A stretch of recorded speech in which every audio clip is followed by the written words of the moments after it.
Millions of humans were watching what happened here. She had just won them respect and opportunity. The message from Earth arrived in the middle of the night. Hana woke to find her communication device flashing urgently. She sat up in bed and activated the holographic display. The face that appeared was Admiral Tajan, her old mentor and friend. He looked tired and worried. "Hana, what are you thinking?" His voice was gentle but concerned. "The whole planet is talking about Vexthar's challenge. You can't seriously be considering accepting it." Hana rubbed her eyes and tried to clear her head. "Admiral, I haven't decided anything yet." "Then let me help you decide. Refuse. That's an order from the military command." "Well, it's not actually an order because you're on diplomatic assignment. But it should be." Hana, Kralian warriors train their entire lives for combat. They come from a world where everything wants to kill them. Their bones are denser than steel. Their muscles can crush titanium. What do you think will happen if you step into a ring with one of them? "I'll probably lose," Hana admitted. "You'll probably die," Tajan corrected. "Even if they agree to non-lethal combat, accidents happen. One punch from a Kralian could cave in your skull. I've seen the medical reports from species who fought them. It's not pretty." Hana stood and walked to the window. The station was quieter at night, but ships still moved through the darkness, their lights like distant stars. "What do you think will happen if I refuse?" Tajan was silent for a moment. "They'll call you a coward. They'll say humans can win through tricks, but not through real strength. Some of the respect you earned will be lost." "And what about Earth's application for the Security Council seat?" Another pause. "It would be damaged. Maybe not destroyed, but definitely damaged. The warrior cultures would vote against us. That's about 30% of the council. So my choice is to die with honor or live as a coward," Hana said bitterly. "Those aren't the only options," Tajan argued. "You can refuse and make it clear that you're refusing, because the challenge is unfair and designed to kill you. Many council members will respect that. The reasonable ones anyway. But not the warrior cultures. Not the ones whose votes we need." Tajan's expression softened. "Hana, I've known you since you were a cadet.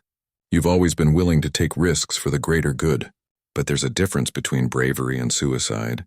This challenge is designed to humiliate and destroy you. Vexthar wants revenge, and he doesn't care if you die in the process." "I know," Hana said quietly. "I'll think about it, Admiral. I promise." She ended the call and sat back down on her bed. Her mind was racing. Tajan was right about everything. The challenge was unfair. She would probably die if she accepted. But refusing felt wrong somehow, like running away from a fight. There was a soft knock on her door. Minho entered without waiting for an answer, carrying 2 cups of hot tea. He handed one to her and sat down in the chair across from her bed. "Couldn't sleep either?" he asked. "Admiral Tajan called. He ordered me to refuse the challenge." "Smart man." They drank their tea in silence for a while. Finally, Minho spoke again. "Can I tell you something?" "Something I've never told anyone?" Hana nodded. "When I was young, maybe 10 years old, I was bullied by an older kid in my neighborhood. He was bigger than me, stronger. He beat me up almost every day for a month. One day, my father asked me why I kept taking the same route home when I knew the bully would be there. I told him I wasn't going to change my route just because some coward wanted to pick on smaller kids." He smiled at the memory. "My father said that was very brave, and very stupid. He said there's no shame in choosing a different route. That sometimes wisdom is knowing which fights you can win and which ones will just get you hurt for no reason." "What did you do?" Hana asked. "I took a different route home.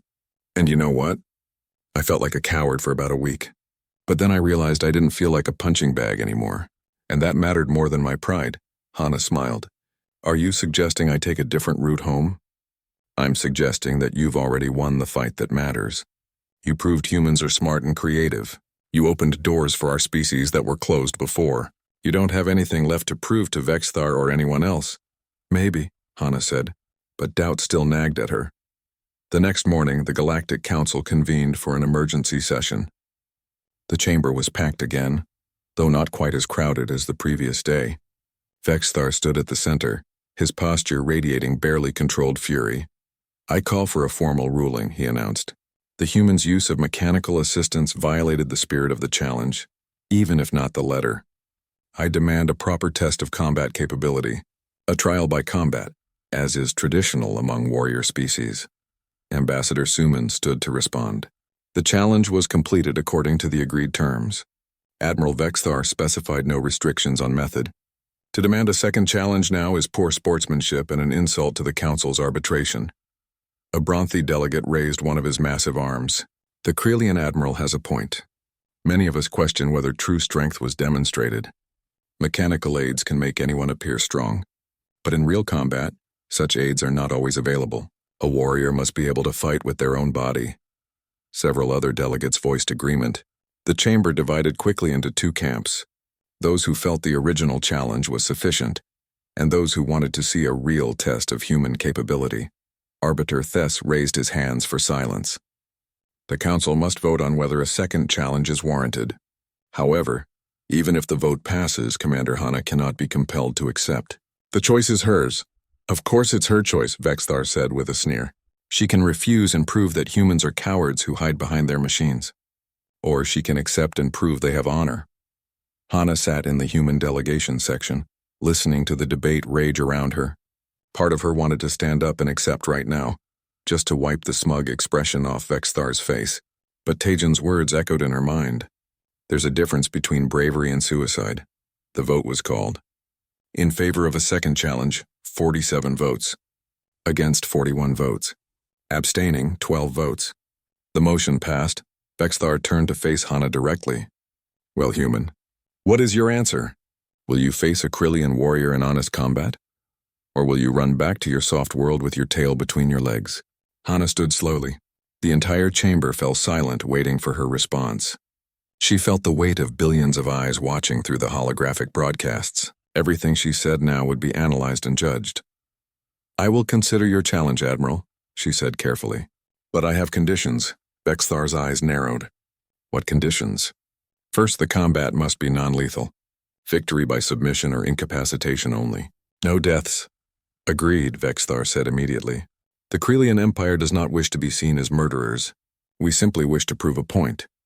Second, I choose the arena and the environmental conditions. This caused some murmuring. Vexthar frowned. Explain. You chose the test of strength. I lifted your sword under conditions you specified. If I am to accept this combat challenge, I choose where it takes place and under what gravity settings. Vexthar considered this. Several of his advisors whispered to him urgently. Finally, he nodded. Very well. Within reason. The gravity must be at least 0.8 standard and no more than 1.2 standard. Agreed. And third, I need time to prepare. 48 hours. 48 hours? Vexthar laughed. You think 2 days of training will help you against a lifetime Krelian warrior? But fine, take your time. It will not save you. Hana sat back down.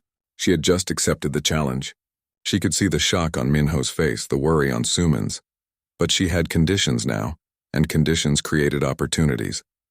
After the session ended, her team gathered in their quarters. Everyone started talking at once, asking questions and expressing concerns. Hana raised a hand for silence. I know this seems crazy, she said, and maybe it is. But we have 48 hours and some control over the conditions. That gives us a chance. A chance at what? Minho asked. You're not a trained fighter, Commander. Deho is our best hand-to-hand specialist, and even he couldn't stand against a Krelian. Sergeant Deho nodded reluctantly. He's right. I've studied Krelian combat techniques.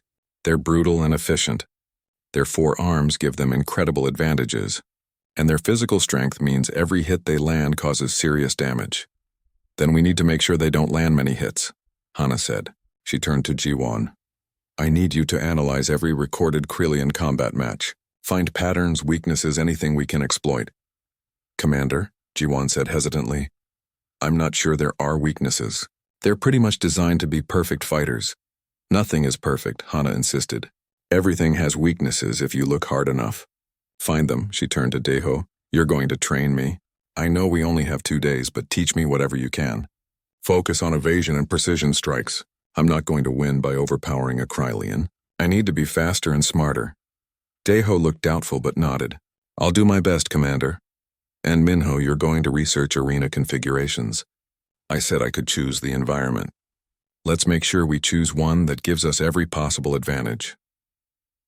The next 48 hours were the most intense of Hana's life. She trained. The grammatical correction hung in the air like a challenge. Hana had turned Vexthar's statement from present tense to past tense with a single word. No human could lift the blade was now a historical fact that had been proven false.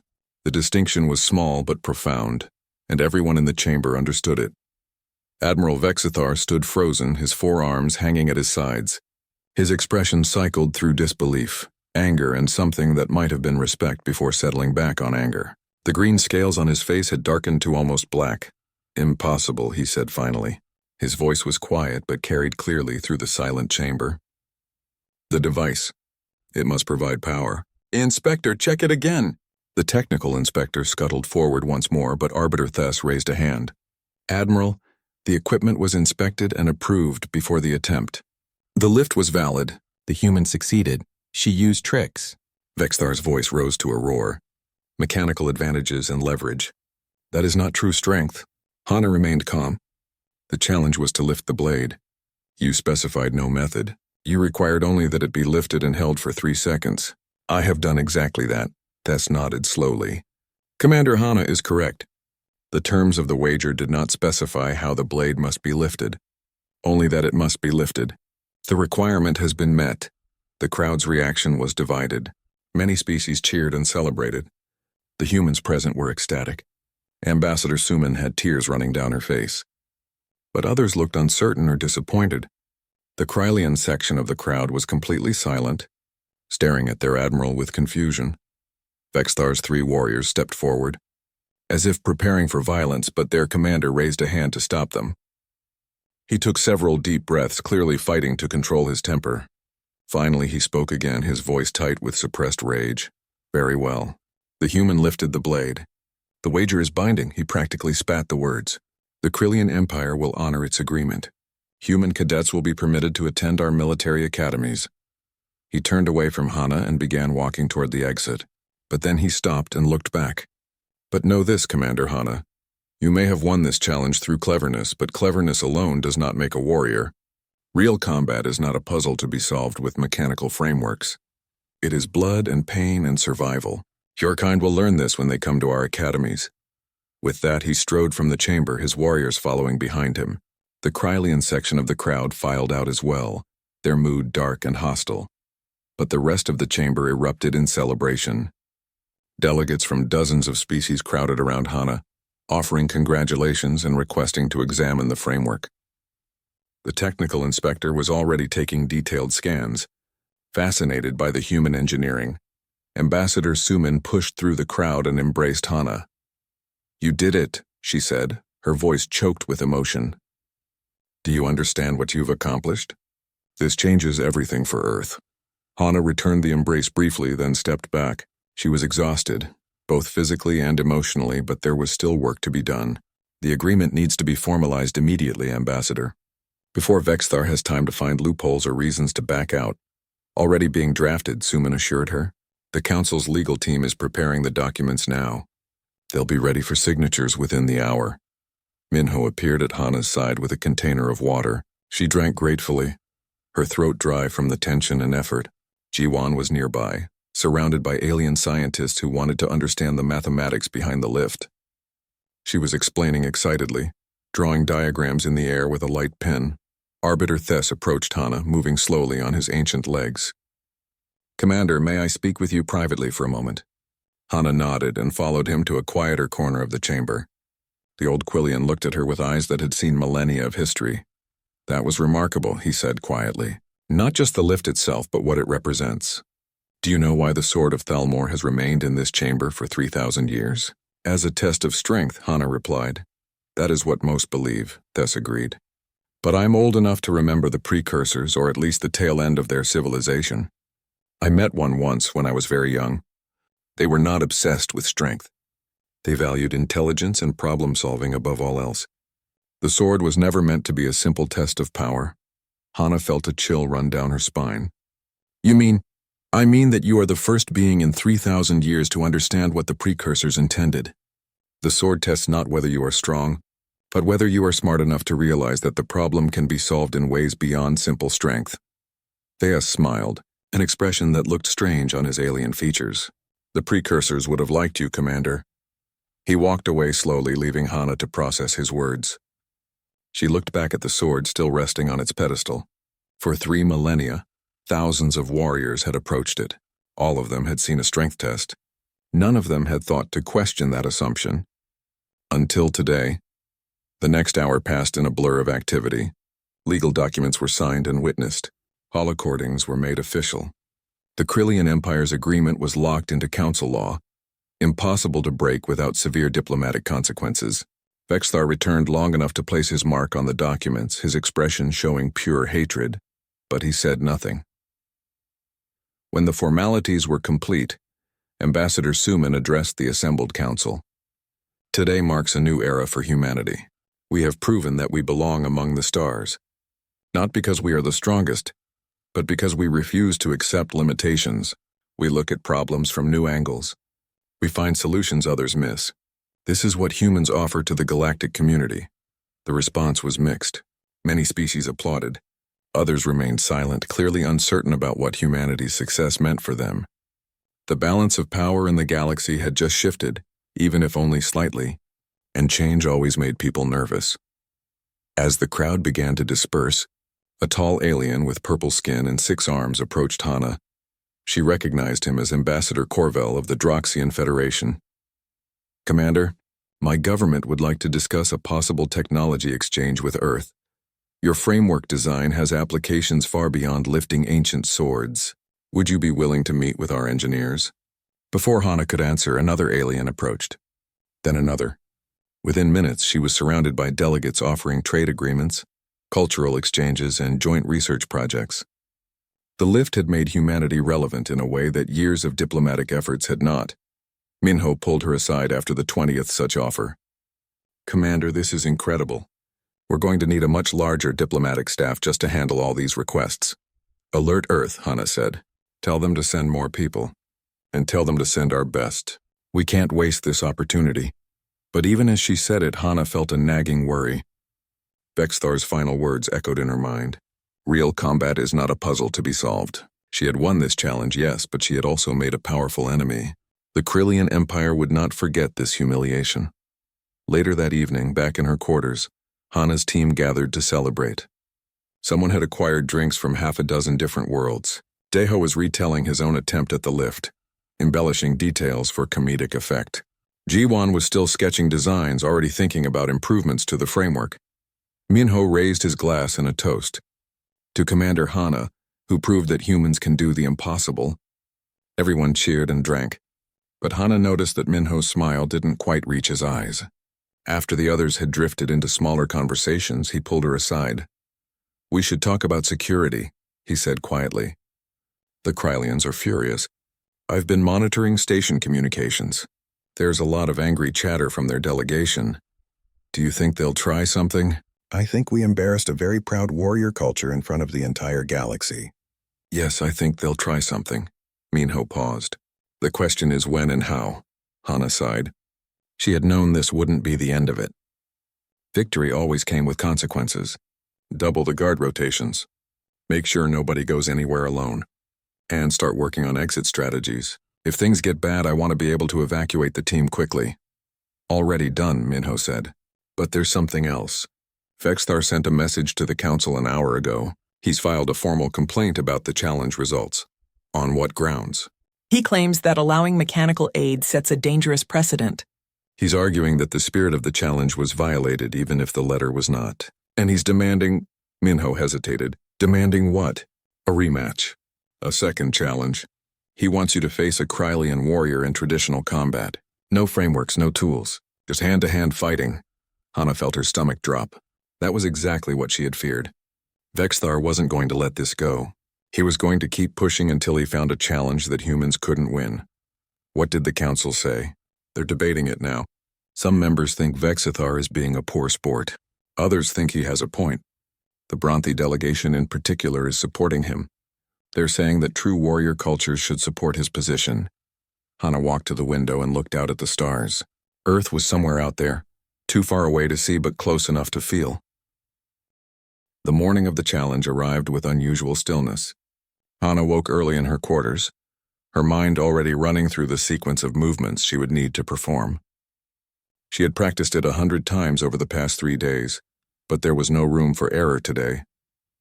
The entire diplomatic future of Earth rested on what would happen in the next few hours. She dressed carefully in her formal uniform, then added the framework. The metal bracing fit snugly against her body, each strut positioned exactly where it needed to be. She had worn it so much over the past 2 days that it felt natural now, like an extension of her own body. Minho knocked on her door just after dawn. "The station is buzzing, Commander. Word has spread throughout every sector. They're saying this is the most attended event in Council history." Hana nodded. She had expected as much. A challenge like this was rare, and the fact that it involved humans made it even more interesting to the other species. Many aliens still viewed humanity as newcomers, untested and unproven. Today would either change that perception or confirm it. The walk to the Hall of Warriors felt longer than usual. The corridors were packed with aliens of every description, all heading in the same direction. Some pointed at Hana as she passed. Others whispered to each other in languages her translator could not catch. She kept her expression neutral and her stride confident. When they entered the Hall of Warriors, Hana was struck by the sheer number of beings packed into the space. The normal capacity was perhaps 200, but today there had to be over 1,000 aliens crowded into the chamber. They filled every available space, standing shoulder to shoulder, or floating overhead, or clinging to the walls with whatever appendages their biology provided. The air was thick with the mingled scents of hundreds of different species. At the far end of the hall, elevated on a viewing platform, sat the senior members of the Galactic Council. Among them was Ambassador Suman, Earth's senior diplomatic representative. She caught Hana's eye and gave a subtle nod of encouragement. And there, standing beside the pedestal that held the sword of Thalmor, was Admiral Vexthar. The Kralian commander looked even more imposing than usual. He wore full ceremonial armor, dark metal plates that covered his massive frame and reflected the light like black mirrors. His forearms were crossed and his expression showed supreme confidence. Behind him stood 3 other Kralian warriors, each one massive and intimidating. As Hana approached, Vexthar spread his arms wide in a gesture that was both welcoming and mocking. "The human returns. Come, Commander Hana. Let us begin this entertainment." The entire galaxy watches today. It was true. Holographic recording devices floated throughout the chamber, capturing every angle. This event would be broadcast to thousands of worlds. Billions of beings would watch what happened here. A Quillian official stepped forward. This was Arbiter Thess, one of the oldest and most respected members of the Council. His species were known for their fairness and their strict adherence to law. He would oversee the challenge and ensure all rules were followed. "We gathered today to witness a challenge," Thess announced, his aged voice carrying clearly through translation devices throughout the chamber. "Commander Hana of Earth has claimed that a human can lift the sword of Thalmor. Admiral Vexthar of the Krylian Empire has stated that this is impossible. The wager is binding and witnessed. The terms are clear.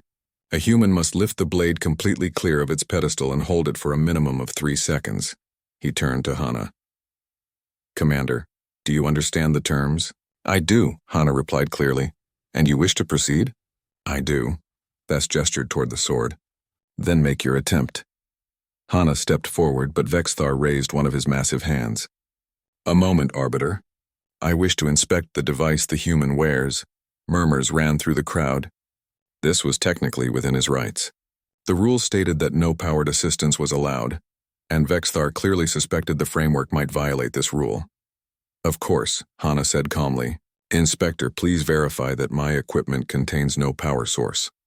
A technical inspector, a small crab-like alien with sensitive detection equipment, scuttled forward. He examined the framework thoroughly, running scanners over every component. The inspection took nearly 10 minutes while the crowd watched in silence. Finally, the inspector announced his findings. "The device is entirely mechanical. No power source detected. No motors, no hydraulics, no energy storage. It is a passive framework only." Vexithar's expression showed disappointment, but he nodded. "Very well. Let the human proceed with her clever toys. They will not help her." He gestured to his 3 warriors. "But first let me demonstrate what real strength looks like." The Kralian warriors approached the sword. The first one, a massive female with scars across her scales, gripped the handle with 2 of her forearms and lifted the blade as if it weighed nothing. She held it overhead for several seconds, then set it down gently. The crowd applauded politely. The second warrior did the same, adding a flourish by twirling the blade before setting it down. More applause. The third warrior lifted the sword with just one arm, holding it out horizontally to show his strength. The display was clearly meant to intimidate, and from the nervous whispers Hana heard around her, it was working. Vexthar himself stepped forward last. He grabbed the sword and lifted it so quickly it seemed to blur. Then he held it overhead with one arm while flexing his other 3 arms in a show of dominance. The Krylian section of the crowd roared approval. When he set the blade down, Vexthar turned to Hana with a smile that showed far too many teeth. "There, human. That is how warriors lift a blade. Now show us what your kind can do." But before Hana could move, a voice called out from the crowd, "I wish to attempt the lift first." All eyes turned to see Sergeant Deho stepping forward. He was not wearing the framework. He walked to the sword with determination in his eyes. Minho grabbed Hana's arm and whispered urgently, "What is he doing? We didn't plan this?" "No," Hana whispered back, "but I understand why he's doing it." Deho positioned himself in front of the blade. He bent down, gripped the handle with both hands, and began to lift using pure human strength and perfect technique. His face turned red with effort. Every muscle in his body strained. The crowd fell completely silent watching. The sword moved. Not much, just a few centimeters, but it definitely shifted on its pedestal. Gasps echoed through the chamber.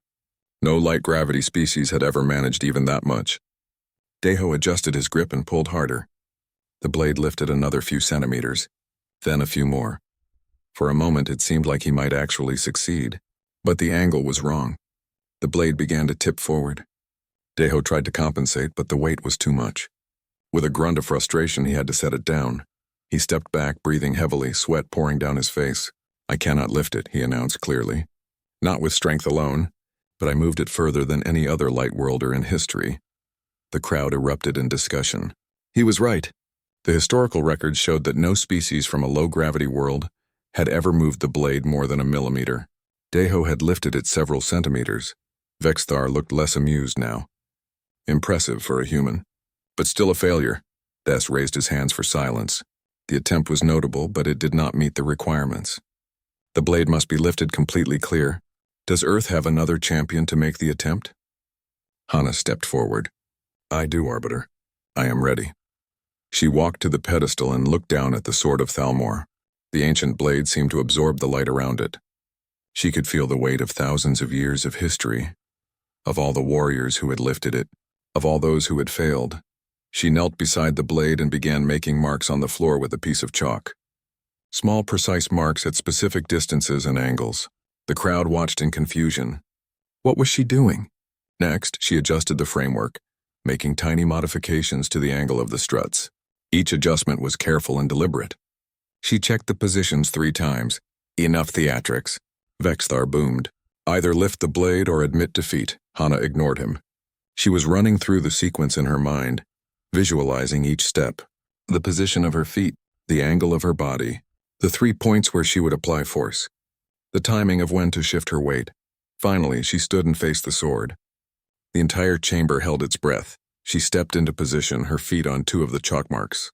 Her hands found the precise spots on the handle that she had marked during her practice sessions. The framework struts locked into place, creating a rigid structure that connected her entire body into a single mechanical system. She took 1 deep breath and began. Force applied at point 1.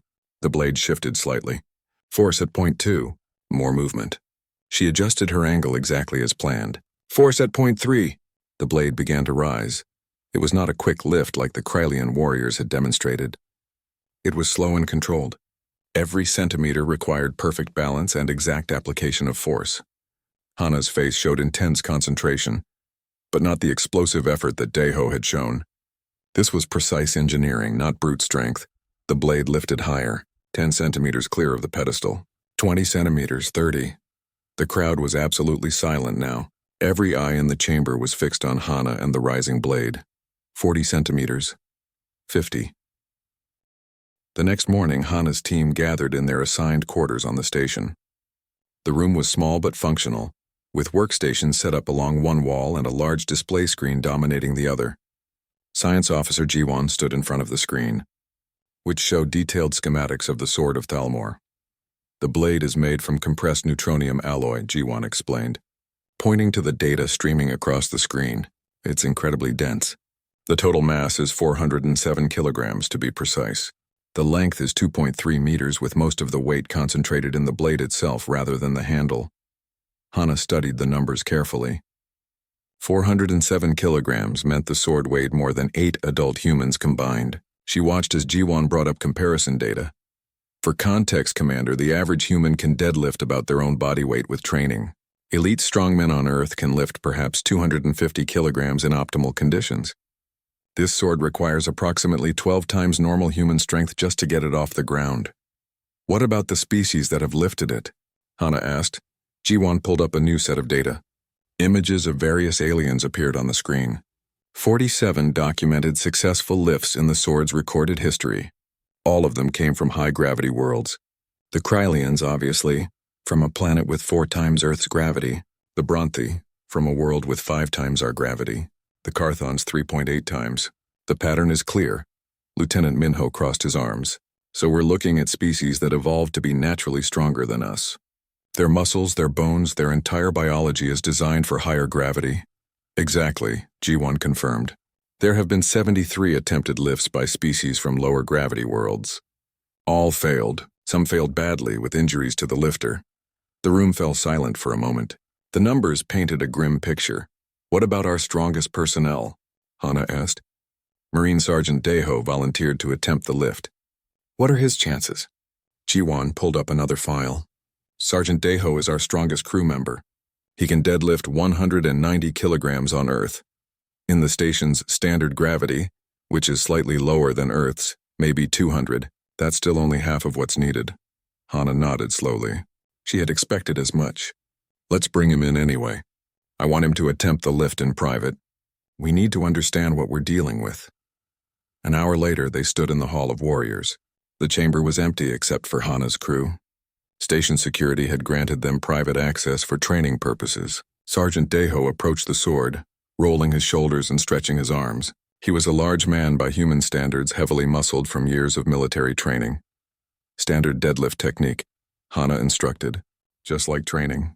Don't hurt yourself. Daeho nodded and positioned himself in front of the blade. He bent his knees, gripped the handle with both hands, and set his stance. His face showed intense concentration. The muscles in his arms and back tensed as he began to pull. The sword did not move. Daeho adjusted his grip and tried again. His face turned red with effort. The veins in his neck stood out. Still, the sword remained motionless on its pedestal. That's enough, Hana said after his third attempt. Don't injure yourself. Daeho stepped back, breathing heavily and looking frustrated. It doesn't even shift, Commander. It's like trying to lift a building. Hana walked around the pedestal slowly, observing the sword from different angles. Something about it bothered her. The way it sat on the stone. The angle of the blade. The position of the handle. Jiwon, you said the weight is concentrated in the blade rather than the handle. That's right. About 70% of the mass is in the forward half of the weapon. Hana stopped walking and stared at the sword. A thought was forming in her mind, still vague but growing clearer. Pull up the videos of previous successful lifts. I want to see how they did it. The team gathered around a portable screen as Jiwon brought up the historical footage. They watched as various aliens approached the sword and lifted it. Most used the same technique. They grabbed the handle with multiple arms and lifted straight up using pure strength. Wait, Hana said. Go back, show me that one again. Jiwon replayed a video of a Bronthi warrior lifting the blade. The Bronthi was massive, easily 4 meters tall with 6 thick arms. But what caught Hana's attention was not the alien size but the brief moment before the lift. The Bronthi had shifted position slightly, adjusting the angle of approach. They're all approaching it the same way, Hana murmured. Straight on. Vertical lift. Using it like a test of pure strength. Because that's what it is, Minho said. A strength test. Maybe, Hana said thoughtfully. Or maybe that's what everyone assumes it is. She walked back to the sword and knelt beside it, examining the base of the pedestal.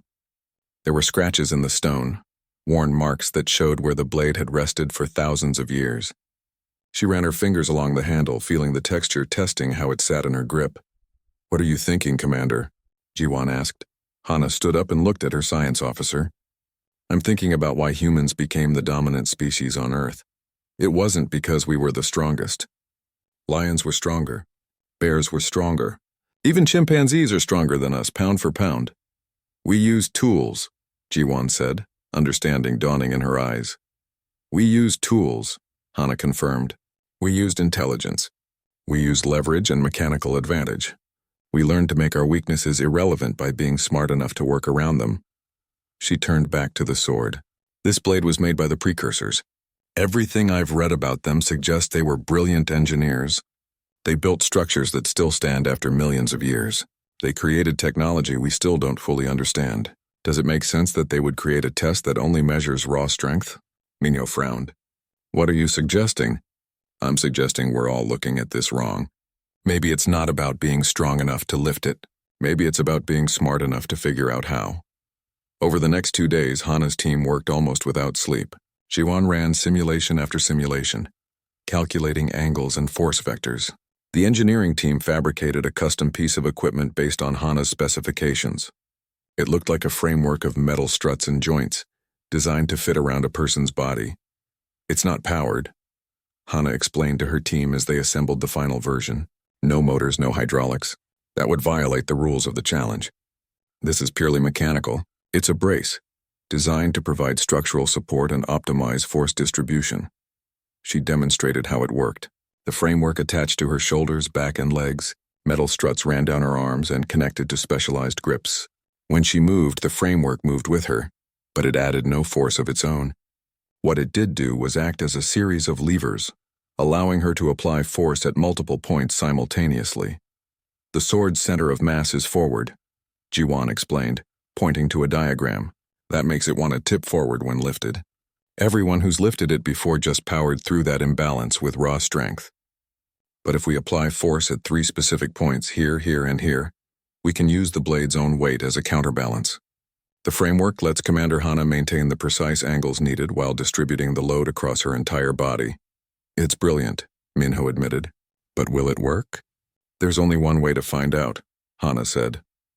They returned to the Hall of Warriors late on the second night. Hana wore the framework, which had been adjusted and refined based on their calculations. She approached the sword and studied it one more time, mentally reviewing every step of what she needed to do. The technique was complex. She couldn't just grab and lift. She had to position herself at a specific angle, place her hands in precise locations, apply force in a carefully timed sequence. One mistake and the attempt would fail. She took a deep breath and began. Her hands found the marked positions on the handle. The framework's struts locked into place, creating a rigid structure from her feet to her fingertips. She began to apply pressure slowly and steadily, exactly as they had practiced. The sword shifted, just a millimeter, but it moved. Hana felt it through her whole body. She adjusted her angle slightly and increased the pressure. The blade lifted another centimeter. Then another. Her muscles burned with effort. Sweat ran down her face, but the sword was rising. Slowly, impossibly, it lifted clear of the pedestal. For 3 seconds, she held it aloft.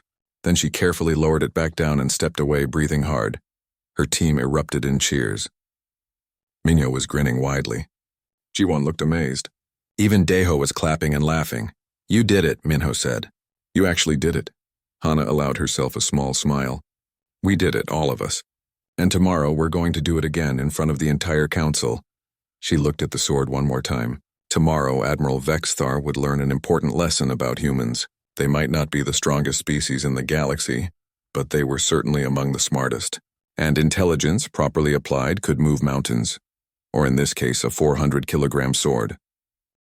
The transport shuttle carrying Commander Hana and her crew docked at the Galactic Council station precisely at noon. Through the viewport, she could see the massive structure floating in space like a silver wheel, reflecting the light from the nearby star. It was her 3rd visit to the station, but the sight still took her breath away. Dozens of alien ships surrounded the station, each one different in shape and size, representing the hundreds of species that made up the Galactic Council. Hana adjusted her uniform and checked her reflection in the polished wall panel. Her dark hair was pulled back in a tight bun, and her expression was calm and professional. Behind her, Lieutenant Minho gathered the diplomatic documents they would need for today's trade negotiations. The rest of her small crew prepared to disembark. Ready, Commander? Minho asked, his voice steady despite the nervous energy she could sense from him. Always, Hana replied with a slight smile. The airlock hissed open, and they stepped into the station's main corridor. The air smelled different here, processed and recycled through systems designed to accommodate dozens of different species. Aliens of all shapes and sizes moved through the corridors. Some walked on two legs like humans, while others floated, crawled, or moved in ways that defied easy description. A tall, thin alien with blue skin and 4 eyes approached them. This was their guide, assigned by the Council to escort them to the negotiation chambers. The alien's translator device clicked and hummed before producing words in perfect Korean. "Welcome, Commander Hana. Please follow me. The Council awaits." They walked through the winding corridors of the station, passing through sections designed for different environmental needs. Some areas were warmer, some colder. Some had different gravity settings. Hana had learned during her first visit that the station was a marvel of engineering, capable of supporting nearly every known form of life in the galaxy. The negotiation chamber was a large circular room with seats arranged in rising tiers around a central floor. Already dozens of alien delegates filled the seats. Hana recognized some of them from previous meetings. Others were new to her. At the far end of the chamber, elevated above all others, sat the Council's senior members. Among them was Admiral Vexthar of the Krelian Empire. Hana had heard stories about Vexthar long before she ever saw him in person. He stood over 3 meters tall, with dark green scales covering his body and 4 muscular arms. His homeworld had gravity 4 times stronger than Earth's, and it showed in every movement he made. Each step seemed to shake the ground. His eyes were cold and yellow like a predator sizing up prey. The negotiations began smoothly enough. Hana presented Earth's proposals for expanded trade routes and technology exchanges. Several alien delegations responded positively. The Quillians, an ancient species known for their wisdom, seemed particularly interested in human agricultural techniques. The Morosi, small insectoid beings, wanted to discuss human music and art, but then Vexthar spoke. "These humans," he said, his voice deep and rumbling through the chamber's translation systems. "They speak of trade and cooperation, but what do they truly offer? They come from a soft world with weak gravity. They have been in space for barely a century. They know nothing of real strength or real warfare." The chamber fell silent. All eyes turned to Hana. She remained calm, though she felt her heart rate increase. "The Krelian Empire is known throughout the galaxy for its military prowess," she said carefully. "Earth does not claim to match your physical strength, but we offer other qualities: innovation, adaptability, and a strong desire to learn from our new neighbors among the stars." Vexthar laughed, a harsh barking sound. "Innovation? Adaptability? Pretty words for weakness. Your kind would not last a single day in real combat. You are children playing at being warriors." Minho tensed beside her, but Hana placed a subtle hand on his arm. She would not let anger rule this moment. "Perhaps the Admiral would care to test that assumption," she said quietly. Vexithar's eyes gleamed with interest. "Oh, the human wants to prove herself? Very well." He stood and gestured toward a side chamber. "Come, let me show you something." The entire assembly rose and followed them into the Hall of Warriors, an adjacent room that served as a museum of sorts. Weapons and armor from countless civilizations lined the walls. Battle standards hung from the ceiling. And in the center of the room, mounted on a pedestal of dark stone, stood a sword. The Sword of Thalmor. Even from a distance, Hana could tell it was no ordinary weapon. The blade was over 2 meters long, with a dull gray color that seemed to absorb light rather than reflect it. Ancient symbols were carved along its length. The handle was wrapped in leather that had cracked and faded with age.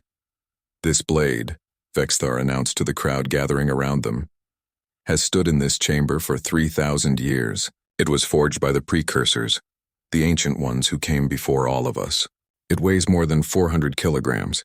For millennia, only the strongest warriors from the strongest worlds have been able to lift it. It is a symbol of true power." He turned to face Hana directly. "No human has ever lifted this blade. No human ever will. Your species is too weak, too fragile. You come from a gentle world, and it shows in your soft bodies." The crowd murmured and whispered. Some aliens seemed uncomfortable with Vexthar's harsh words. Others nodded in agreement. Hana stepped closer to the pedestal, examining the sword carefully. The blade was indeed massive. She could see the weight of it in the way it sat on the stone, in the deep groove it had worn into the pedestal over the centuries. 400 kilograms. That was nearly 10 times her own body weight. You said no human has ever lifted it, she said slowly, her mind already working through possibilities. That's correct. But you also said no human ever will. That seems like a bold prediction, Admiral. Vexthar's expression showed amusement. Are you challenging me, human? I'm questioning your certainty, Hana replied.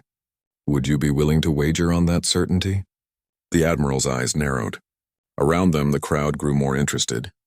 Wagers and challenges were taken seriously in the Galactic Council. They were binding agreements witnessed by hundreds of species. What do you propose? Vexthar asked. Hana took a breath. This was a risk, but sometimes risks were necessary. If a human can lift that blade, the Krelian Empire will open its military academies to human cadets. You will share your training methods and combat knowledge with Earth. Several aliens gasped. The Krelian military academies were legendary, and access to them was heavily restricted. Vexthar's laugh echoed through the chamber. And when you fail, what does the Krelian Empire gain? If we fail, Hana said clearly, humanity will withdraw its application for a seat on the Security Council. We will not petition again for 10 years. The crowd erupted in surprised chatter. A seat on the Security Council was Earth's primary diplomatic goal. It would give humanity real power in galactic affairs.